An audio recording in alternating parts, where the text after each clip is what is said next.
Sinusuno ngayon ang isang bagong panukala na layon daw tulungan ang mga mahihirap makakuha ng educational loan.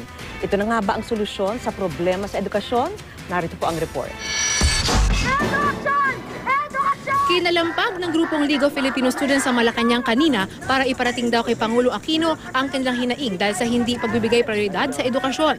Ang mga tuition hike daw o pagtaas ng matrikula ipinasa ng walang malinaw at maayos na konsultasyon. Pero kasabay niyan, hindi rito nagbibigay ang gobyerno ng sapat na subsidy o ayuda sa mga state university at college. Ang problema ito naman ang layong tugunan ng Voluntary Student Program Act o House Bill 3617.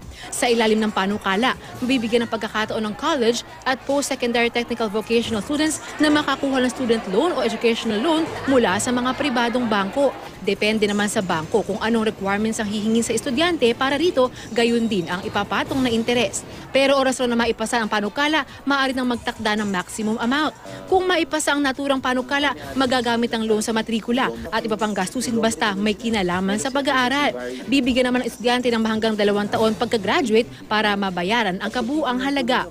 Gayunman, mahalaga ring ipunto na voluntary ang papatupad ng student loan. Ibig sabihin, depende pa kung papayag ang bangko. Wala pa ring implementing rules and regulations sa ngayon, kaya hindi pa malinaw ang policy guidelines. Yung panahon ngayon na nakikita po natin na may mga estudyante na nagko-complain tungkol sa mga tuition fee increases, isa sa tulong na mabibigay natin sa kanila ay magkaroon sila ng mas maraming access sa iba-ibang mga finances na pwedeng makatulong sa pag-aaral nila. Yung Voluntary Student Loan Program, ang paghikayat naman natin dito ay sa private sector, sa mga bangko. Ako, si Rida Reyes, ang inyong saksi.